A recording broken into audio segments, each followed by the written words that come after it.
સ્વાધ્યાય 2 દાખલા નંબર 8 જો f is equal curly bracket માં 1 1 2 2 3 0 -1 -1 -3 curly bracket પૂરો a z થી z આપણે જોઈએ કે comma f of x is equal ax plus b થી વ્યાખ્યાયિત હોય તો a ને b શોધો. હવે z થી z પર વ્યાખ્યાયિત છે એટલે આને તમે આમ પણ લઈ શકો f z to z પ્રદેશ અને સહપ્રદેશ બે સરખા z to z છે. એટલે હવે તમને ફંક્શન આપ્યું છે ax b વ્યાખ્યાયિત છે. બરાબર, તો અહીંયા આપણે જોઈએ કે તમને સેલા પડે એવા બે કર્લી બ્રેકેટ ની અંદરના કોઈ પણ બે આપણે જોઈએ કે બ્રેકેટ લેવાના થાય તો હું 1 1 લઉં 1 1 અને અહીંયા છે 0 -1 આપણે જોઈએ કે લેતા. હવે અહીંયા આપણે જોઈએ કે f of x is equal ax plus b. હવે અહીંયા આ શું છે? પેલું છે ને x, બીજું છે ટૂંકમાં આ પ્રદેશ. પેલો ઘટક છે પ્રદેશ અને બીજો ઘટક છે વિસ્તાર. વિસ્તાર એટલે f of x ની કિંમત. પેલો ઘટક પ્રદેશ x, બીજો ઘટક છે વિસ્તાર. તો અહીં કિંમત મૂકવાની થાય તે f of x is equal 1 અને a s ની જગ્યાએ 1 plus b. તો અહીંયા આપણે કહી શકીએ therefore a plus b is equal 1. a plus b is equal 1. Number 1. Same position આ x અને આ f of x.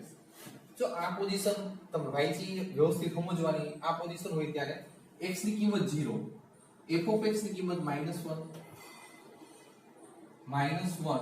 equal a into 0 plus b. જો x ની કિંમત 0 તો અહીંયા આપણે કહી શકીએ કે -1 is equal b, therefore b is equal -1.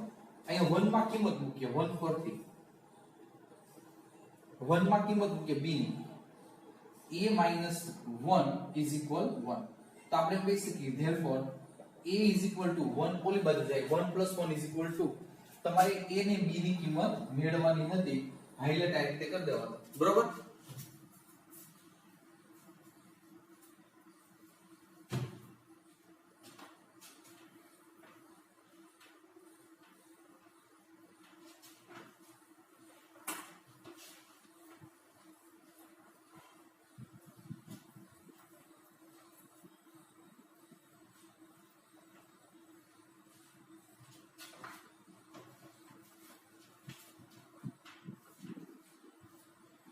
Number 9.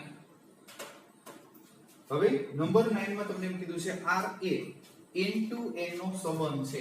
r n to n નો સંબંધ છે. r is equal curly bracket ની અંદર ab જ્યાં અથવા તો is ab belongs to capital N અને a is equal b square થાય તે રીતે વ્યાખ્યાયિત છે. તો શું તેના તો નીચેના વિધાનો સત્ય છે? એમાં પહેલું છે પ્રત્યેક a belongs to capital N માટે a belongs to r. a belongs to r. તો બાળકો અહીંયા પ્રત્યેક a belongs to n અને a belongs to r.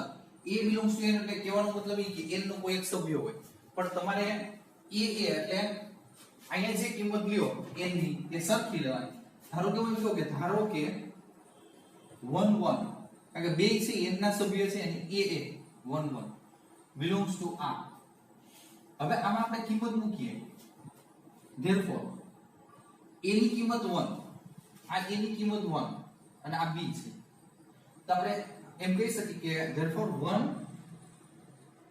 equal 1 square. therefore 1 is equal 1 સત્ય છે. કારણ કે 1 બરાબર 1 સત્ય છે. તો તમે એમ કહી શકો કે દરેક therefore a belongs to r માટે r માટે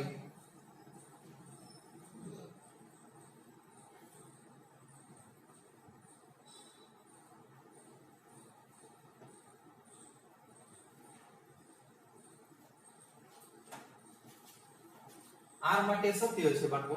1 1 લઈ ત્યારે પણ બાળકો અહીંયા પોઝિશન જો 1 1 લીધો તો સત્ય હતું પણ તમે અહીંયા 1 2 લ્યો જો 1 માટે સત્ય હતું 1 2 માટે છોકરો અહીંયા એક ખાસ ધ્યાન રાખવાનું અહીંયા 1 1 પછી આપણે જોઈએ કે 2 2 લઈ તો ખોટું પડે છે belongs to r તો અહીંયા આપણે કહી શકીએ કે a² = b². તો આ a અને આ b a b² સોરી તમને એવું છે તો અહીંયા આપણે જોઈએ કે 2 = 2². therefore 2 = 4 જે શક્ય નથી. શા માટે 2 ને 4 સરખું કહી શકાય નહીં. તો આપણે કહી શકીએ કે a belongs to capital R માટે a belongs to capital R માટે આપણે જોઈએ કે સત્ય નથી. જો આપણે 1 1 માટે સત્ય થાય છે બરોબર છે એક જ માટે બાકી 2 2 લ્યો 3 3 લ્યો બધાયમાં ખોટું આવે છે એટલે આપણે જોઈએ કે મોસ્ટ ઓફ 2 2 3 3 1 1 માટે સત્ય બાકીના માટે બધાય માટે ખોટું પડે છે. પછી નંબર 2 માં તમને એમ કીધું છે જો AB belongs to R તો BA belongs to R માટે હવે AB belongs to R અને BA belongs to R માટે આપણે શું કહી શકીએ હવે અહીંયા S વાળા A = B². આ સત્ય થવું જોઈએ AB belongs to R છે તો BA belongs to R છે કે નહીં ચેક કરવાનું. તો અહીંયા આપણે એમ કહી કે હું એમ કહું કે અહીંયા આપણે જો એવી સંખ્યા લે કે A = B². A = B² થાય તો આપણે જોઈએ કે A ને B કેના ઘટકો છે R ના. તો અહીંયા હું એમ કહીશું કે therefore 4 2 belongs to R. 4 2 belongs to R. તો A = 4 ને B = 2. તો A = 4 B = 2. therefore આપણે એમ કહી શકીએ કે 4 = 4. આપણે એમ કહીએ જે સત્ય છે પણ આપણે અહીંયા એમ કહી ઉલટાઈ નાખી અહીંયા 2 4 કરી નાખી 2 4 તો 2 4 માટે શું છે જો આ તો સાચો છે તો 2 4 માટે શું કહી શકાય તો અહીંયા આપણે જો કે a² = b આ A અને આ b તો અહીંયા therefore 2 = 4 નો સ્ક્વેર therefore 2 = 16 તો 2 = 16 શક્ય નથી. જો આપણે આની વાત કરીએ તો સાચું પડે છે પણ એને ઉલટાવો BA કરી નાખો BA અને કિંમત મૂકો બરોબર છે A ને B માં આપણે કિંમત મૂકીએ બરોબર છે તો આપણે જોઈએ કે 2 = 4 4 નો વર્ગ 16 થઈ જાય તો 2 ને 4 શક્ય નથી એટલે સત્ય નથી. તો આપણે કહી શકીએ કે છેલ્લે આપણે લખવું તો કહી શકીએ કે 4 2 belongs to R એ સાચું પડે છે સત્ય છે પણ 2 4 not belongs to R જેથી સત્ય નથી બરોબર છે સત્ય નથી. એના પછી જે ત્રીજું એમાં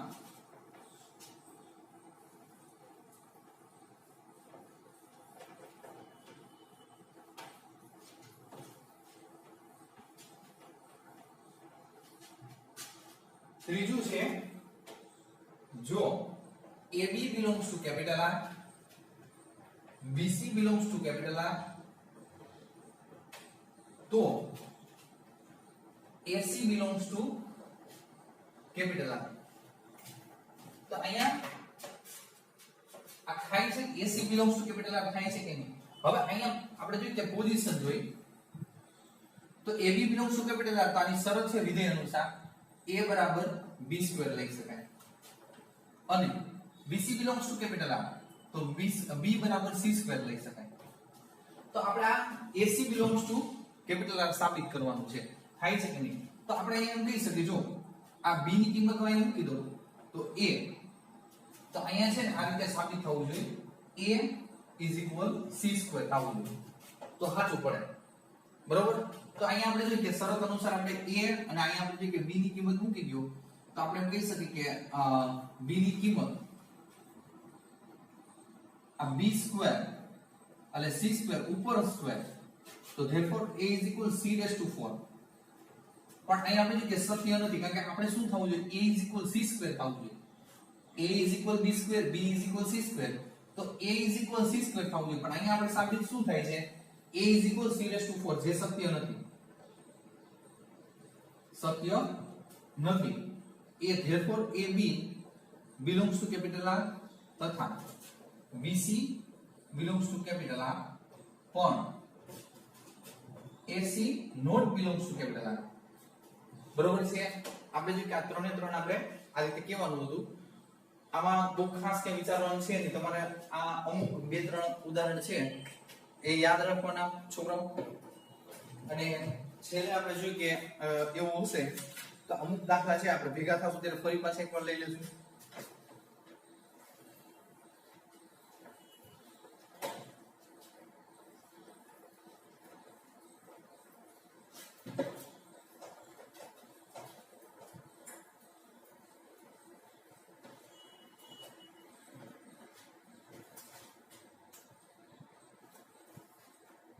દાખલા નંબર 10.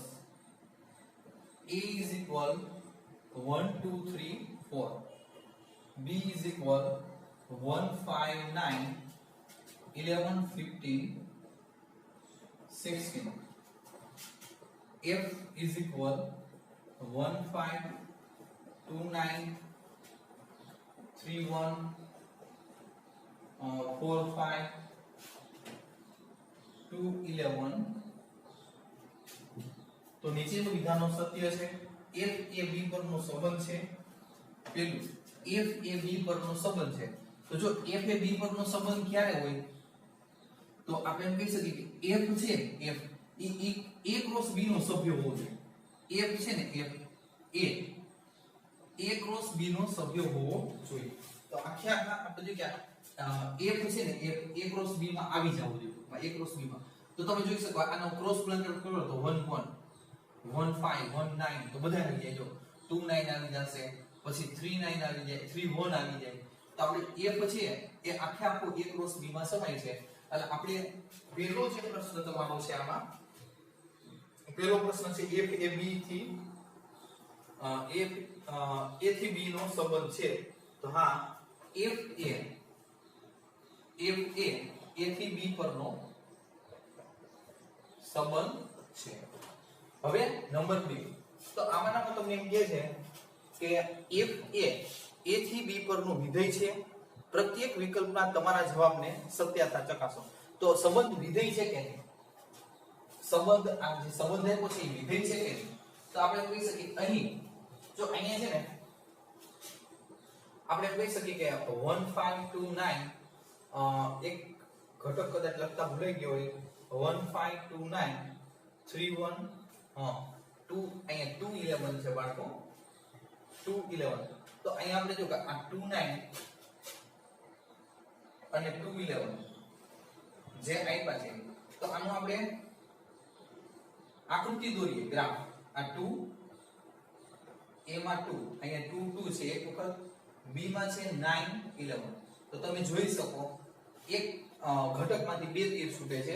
તો આપણે કે સંબંધ છે વિધેય નથી, therefore સંબંધ વિધેય નથી. બરોબર છે? f એ વિધેય નથી બનતું. પછી 11મો દાખલો છે.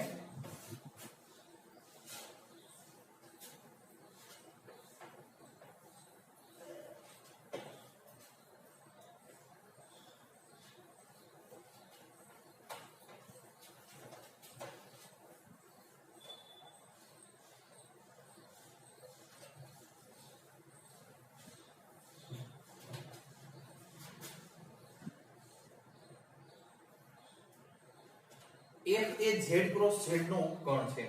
એટલે f છે એ z ક્રોસ z નો ઉપગણ છે. તો f ઇઝ ઇક્વલ તમને એમ કીધું છે ab a plus b ab a plus b જ્યાં અથવા is ab belongs to capital Z થી વ્યાખ્યાયિત છે. તો શું f એ z થી z નું વિધેય છે? તમારા જવાબની સત્યાર્થતા ચકાસો. તમારા જવાબની સત્યાર્થતા ચકાસો. તો અહીંયા AB આપણે જોઈએ કે Z ના સભ્ય છે બે. તો AB Z ના સભ્યો હોય તો આપણે એમ કહીએ કે A = 0 અને B એકમ 0 લ્યો. તો અહીંયા આપણને શું મળે? તો આપણે એમ કહી શકીએ કે F માં આપણે જોઈએ કે AB 0 એટલે 0 0 + 0 એટલે 0. પછી આપણે જોઈએ કે એક ઘટક મળે. પછી આપણે જોઈએ કે A = 0 અને B = 1 લો. કારણ કે A z નો સભ્ય છે, B z નો સભ્ય છે. A = 0, B = 1 લઈ શકાય. તો આ કિંમત મૂકો. બરોબર? તો શું કહી શકાય? અહીંયા 0. કારણ કે 0 × 1 એટલે 0. પછી 0 + 1 એટલે 1 આવશે. બરોબર? તો આપણે આ બે કૌંસ ઉપરથી આપણે આ ગ્રાફ દોરીએ. બરોબર છે? તો આપણે એમ કહી શકીએ, આપણે જોઈએ કે પેલો ઘટક 0 છે, બીજો ઘટક 0 1 છે. તો આપણે એમ કહી શકીએ આ A અને આ B એટલે ટૂંકમાં Z to Z છે. તો આપણે જોઈએ કે સંબંધ વિધેય નથી, કારણ કે એક ઘટકમાંથી બે તીર છૂટે છે. સંબંધ વિધેય નથી.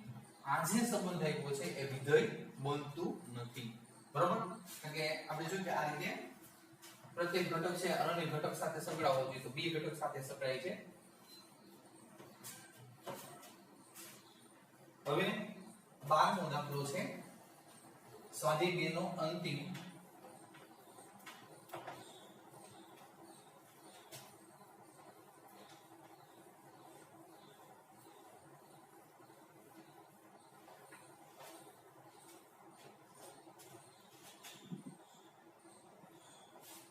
દાખલો A બરાબર તમને એક પાસે 9 10 11 12 અને 13. F A to n છે અને f of n = n નો મહત્તમ અવિભાજ્ય અવયવ.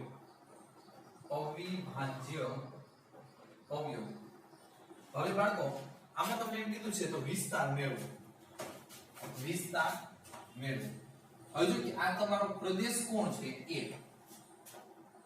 બરોબર છે? વિસ્તાર છે એ n ની અંદર આવી જવો જોઈએ જવાબ.